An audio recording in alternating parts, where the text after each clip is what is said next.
क्या था? आज जलसा होगा। किसको सपोर्ट करते हैं? बिलावल भुट्टो को। वो इस टाइम किस ओहदे पे हैं?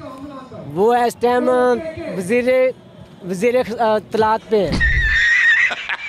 कहाँ ही है?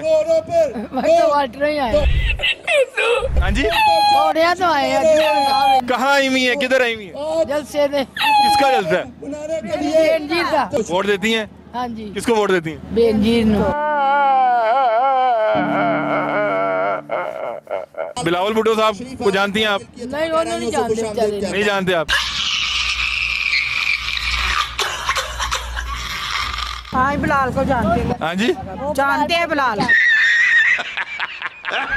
बिलावल साहब मेरा ख्याल अभी उतना मकबूल नहीं हो सके, उन्हें अभी उस तरह से ये लोग नहीं जानते, लेकिन कह रहे हैं कि बीबी के नाम पे वोट देते हैं। अस्सलाम वालेकुम। क्या हुआ?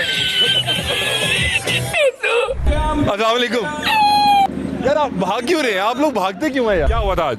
आज योम तस्हीर है, 55 साल हो गए और यार जो भी है चाचू को सपोर्ट करते हैं। चाचू को तो नहीं ना छोड़ सकते। पाकिस्तान तहरीक इंसाफ में भी चाचू हैं और इधर भी चाचू। इधर भी चाचू। वोट कौन से चाचू को देंगे? वोट अभी बना ही नहीं।